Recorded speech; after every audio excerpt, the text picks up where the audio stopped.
समुद्र तल से 3,454 मीटर ऊपर बादलों को चीरती हुई लाल रंग की एक ट्रेन यूरोप के सबसे ऊंचे रेलवे स्टेशन जंगफ्राउजोग पर आकर रुकती है। खिड़की से बाहर देखते ही हाड़ कंपा देने वाली बर्फीली हवाएं और चारों तरफ फैली सफेद चादर आपका स्वागत करती हैं। ये सिर्फ एक देश नहीं है, बल्कि इंसानी इंजीनियरिंग और कुदरत की कारीगरी का सबसे खूबसूरत मिलाप है। आज हम आपको स्विट्जरलैंड की उन खूबसूरत वादियों की सैर पर ले जा रहे हैं जहां गाड़ियां पूरी तरह बैन हैं, और पहाड़ों के नीचे छिपे उन सीक्रेट बंकरों की दुनिया दिखाएंगे जो जरूरत पड़ने पर पूरे देश की आबादी को छुपा सकते हैं। इस जादुई देश के लाइफस्टाइल का वो राज आज आपके सामने खुलेगा जिसने स्विट्जरलैंड को दुनिया के सबसे खुशहाल देशों में शामिल किया है।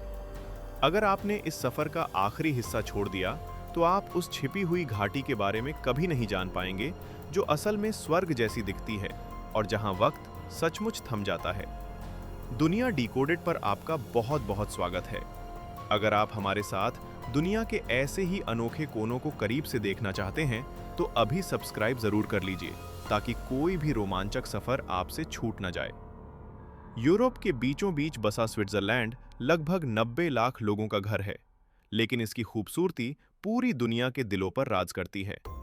ये वो देश है जिसने पिछले 200 सालों से किसी जंग में हिस्सा नहीं लिया, जहां की घड़ियां दुनिया का सबसे सटीक समय बताती हैं और जहां के पहाड़ों में आज भी सदियों पुरानी परंपराएं जिंदा हैं। आज हम स्विट्जरलैंड को सिर्फ एक टूरिस्ट की नजर से नहीं देखेंगे, बल्कि इस स्वर्ग के पीछे छिपी जिंदगी और उसकी रूह को महसूस करेंगे। चलिए हमारे सफर की शुरुआत करते हैं आल्प्स के उस हिस्से से जिसे इस पूरे इलाके का मुकुट कहा जाता है। हम बात कर रहे हैं ज़रमाट की, जो समुद्र तल से काफी ऊंचाई पर बसा एक छोटा सा खूबसूरत कस्बा है। जैसे ही आप ज़रमाट में कदम रखते हैं, सबसे पहली चीज जो आपको महसूस होती है वो है यहाँ की हवा। इस हवा में गाड़ियों के धुएं या पेट्रोल की गंध बिल्कुल नहीं है। इसकी वजह यह है कि ज़रमाट में हर तरह की पेट्रोल और डीजल गाड़ियों पर पूरी तरह पाबंदी है। यहाँ केवल छोटी छोटी इलेक्ट्रिक टैक्सियां या फिर घोड़ों से चलने वाली बग्गियां ही चलती हैं। चारों तरफ देवदार के पेड़ों के बीच बने लकड़ी के पुराने घर, जिन्हें शैले कहा जाता है, इस जगह को किसी परिकथा जैसा रूप देते हैं। जब आप यहाँ से ऊपर की तरफ देखते हैं तो आसमान को छूती हुई एक विशालकाय त्रिकोणीय चट्टान दिखाई देती है। ये है मैटरहॉर्न, जिसकी ऊंचाई 4,478 मीटर है। सुबह के वक्त जब सूरज की पहली किरण इस पहाड़ की चोटी पर पड़ती है तो ऐसा लगता है जैसे किसी ने उस पर सोने का मुकुट रख दिया हो। यहाँ की खामोशी इतनी गहरी है कि आपको सिर्फ दूर किसी चर्च की घंटी की आवाज या फिर पहाड़ों से पिघलकर बहते हुए पानी का संगीत सुनाई देता है। ये जगह हमें सिखाती है कि प्रकृति के साथ तालमेल बिठाकर कैसे जिया जाता है। यहाँ के लोग अपने पहाड़ों से बेहद प्यार करते हैं और उनकी रक्षा के लिए किसी भी हद तक जा सकते हैं। लेकिन इस खूबसूरत पहाड़ को देखने के बाद स्विट्जरलैंड का असली रोमांच शुरू होता है इसकी पटरियों पर। यहाँ की रेल व्यवस्था सिर्फ लोगों को एक जगह से दूसरी जगह ले जाने का जरिया नहीं है, बल्कि ये इंसानी दिमाग की वो मिसाल है जिसे देखकर दुनिया दंग रह जाती है। इसी नेटवर्क की सबसे मशहूर ट्रेन है ग्लेशियर एक्सप्रेस। दिलचस्प बात यह है कि इसे दुनिया की सबसे धीमी एक्सप्रेस ट्रेन कहा जाता है। ये कोई ऐसी ट्रेन नहीं है जो आपको जल्दबाजी में कहीं पहुंचा दे, बल्कि इसे बनाया ही इसलिए गया है ताकि आप आराम से बैठें और खिड़की से बाहर दिखते जादुई नज़ारों को खुद में समेट लें। ये ट्रेन करीब 291 पुलों और 91 सुरंगों से होकर गुजरती है। जब ये ट्रेन ऐतिहासिक लैंडवासर वायाडक्ट पर पहुंचती है तो नज़ारा देखने लायक होता है। ये पुल जमीन से सैकड़ों फीट ऊपर पत्थरों के खंभों पर टिका हुआ है। जब लाल रंग की ये ट्रेन इस घुमावदार पुल से गुजरती है तो ऐसा लगता है जैसे वो हवा में तैर रही हो और अचानक सीधे एक विशाल चट्टान के अंदर बनी सुरंग में समा जाती है। लेकिन इस आलीशान और बिल्कुल समय पर चलने वाली ट्रेन के पीछे का जो सच है वो आपको हैरान कर देगा। इस दुर्गम पहाड़ी इलाके में जहां हर वक्त बर्फबारी और भूस्खलन का खतरा रहता है, वहां हर एक ट्रेन का सेकंड के हिसाब से सही समय पर चलना स्विस लोगों की समय के प्रति निष्ठा को दर्शाता है। वे समय को सिर्फ घड़ी की सुइयों में नहीं देखते, बल्कि उसे अपनी जिंदगी के अनुशासन का हिस्सा मानते हैं। अगर इन बर्फीले पहाड़ों और खूबसूरत वादियों को देखकर आपके दिल को सुकून मिल रहा है, तो अभी इस सफर के साथी बनिए। इस वीडियो को लाइक कर दीजिए और चैनल को सब्सक्राइब करना मत भूलिएगा, क्योंकि आगे का सफर और भी मजेदार होने वाला है। स्विट्जरलैंड के लोग जितने आधुनिक हैं, अपनी परंपराओं से उतने ही गहरे जुड़े हुए हैं। यहाँ के पहाड़ों में रहने वाले लोगों की जिंदगी आज भी प्रकृति के चक्र के हिसाब से चलती है।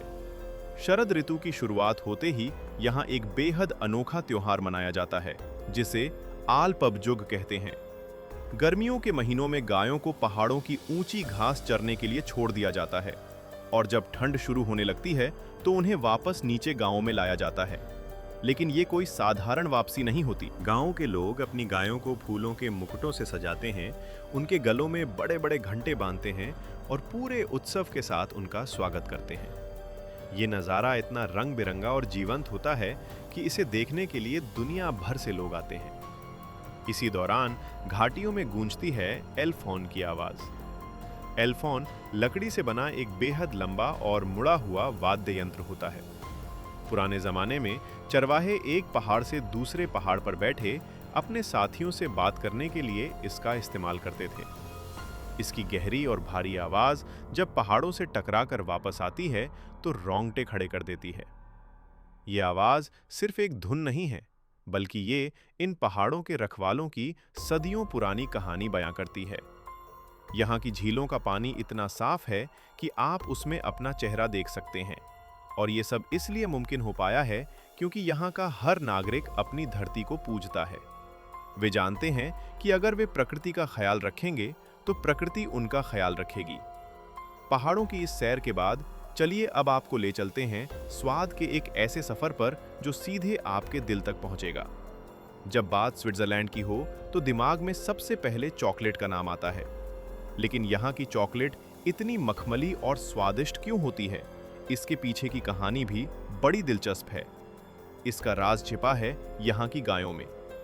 ये गायें पहाड़ों की ऊंचाई पर उगने वाले ताजे जंगली फूलों और जड़ी बूटियों को चरती हैं, जिससे उनका दूध बेहद गाढ़ा और मलाईदार होता है। लिंट और स्प्रुंगली जैसी मशहूर चॉकलेट कंपनियों ने इसी दूध का इस्तेमाल करके चॉकलेट बनाने की कला को एक नया मुकाम दिया है। जब आप चॉकलेट का एक टुकड़ा अपने मुंह में रखते हैं तो वो धीरे धीरे पिघल जाता है और पीछे छोड़ जाता है एक अनोखा स्वाद। और रुको, सिर्फ चॉकलेट ही नहीं, यहाँ का पनीर बनाने का जो तरीका है वो किसी सीक्रेट रेसिपी से कम नहीं है। स्विस पनीर, जिसे हम अक्सर छेद वाले पनीर के रूप में जानते हैं, उसके पीछे भी विज्ञान और सालों की मेहनत है। ग्रेयर नाम के एक छोटे से मध्यकालीन शहर में जब आप कदम रखते हैं तो हवा में पिघले हुए पनीर की खुशबू घुली होती है। यहाँ का सबसे मशहूर व्यंजन है फोंड्यू। बर्फबारी के बीच लकड़ी से बने एक गर्म कैफे में बैठकर उबलते हुए गर्म पनीर के बर्तन में ब्रेड के टुकड़ों को डुबोकर खाने का एहसास शब्दों में बयां नहीं किया जा सकता।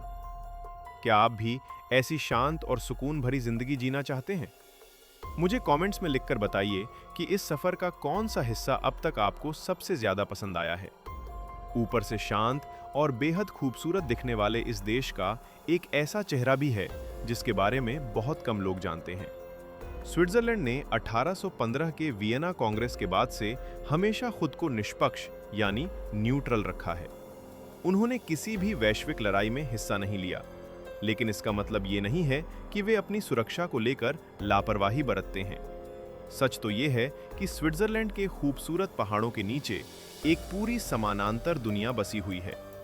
पर क्या आप जानते हैं कि स्विट्जरलैंड के पहाड़ों के अंदर ये कैसी दुनिया है? चलिए वहीं चलते हैं। शीत युद्ध के दौरान स्विस सरकार ने पूरे देश में बंकरों का एक ऐसा जाल बिछाया कि आज यहाँ की 100% आबादी के लिए परमाणु हमलों से बचने के लिए बंकर मौजूद हैं। पहाड़ों के अंदर छिपे हुए बड़े बड़े सैन्य ठिकाने, अस्पताल और हवाई पट्टियां मौजूद हैं, जिन्हें बाहर से देखने पर सिर्फ एक साधारण लकड़ी का घर या घास का मैदान समझा जाता है। दूसरे विश्व युद्ध के दौरान स्विस सेना ने योजना बनाई थी कि अगर उन पर हमला हुआ तो वे अपने सभी मुख्य रास्तों और पुलों को उड़ा देंगे और पहाड़ों के अंदर बने इन सुरक्षित बंकरों में चले जाएंगे। वे आत्मसमर्पण करने के बजाय खुद को पूरी दुनिया से अलग कर लेने के लिए तैयार थे। यही वो सुरक्षा और अनुशासन है जिसने स्विस बैंकों को भी दुनिया का सबसे सुरक्षित ठिकाना बनाया। अगर स्विट्जरलैंड का ये अनदेखा रूप आपको पसंद आ रहा है, तो इसे अपने उस दोस्त के साथ शेयर करें जिसके साथ आप यहाँ जाने का सपना देखते हैं। अब हम पहाड़ों और बंकरों की दुनिया से बाहर निकलकर स्विट्जरलैंड के उन शहरों की तरफ बढ़ते हैं जो पानी की परियों जैसे लगते हैं। ज्यूरिख और जिनेवा जैसे शहर आधुनिकता और इतिहास का एक बेहतरीन संतुलन पेश करते हैं। ज्यूरिख की लीमैट नदी इतनी साफ है कि गर्मियों के दिनों में दफ्तरों में काम करने वाले लोग दोपहर के लंच ब्रेक में सीधे नदी में तैरने के लिए कूद जाते हैं। जिनेवा झील के किनारे स्थित जेट डो फव्वारा लगभग 140 मीटर की ऊंचाई तक पानी उछालता है और ये शहर के कई हिस्सों से साफ दिखाई देता है। यहाँ की सड़कों पर चलते हुए आपको ऐसा महसूस होता है जैसे आप इतिहास और भविष्य के बीच किसी पुल पर चल रहे हों। लेकिन अगर आप असली जादू देखना चाहते हैं तो आपको लोटरब्रूनन की घाटी में आना होगा। इस घाटी को 72 झरनों की घाटी कहा जाता है। दोनों तरफ खड़ी विशालकाय चट्टानें हैं और उनके बीच से नीचे गिरते हुए पानी के झरने हवा में धुंध की एक चादर बना देते हैं। जब आप इस घाटी में चलते हैं तो स्टॉप बैक झरने की बारीक बूंदें आपके चेहरे को छूती हैं।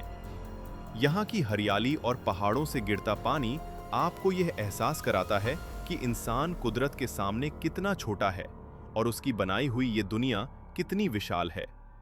कहते हैं कि मशहूर लेखक J.R.R. टोल्किन ने इसी घाटी को देखकर अपनी किताबों में कल्पित दुनिया का निर्माण किया था।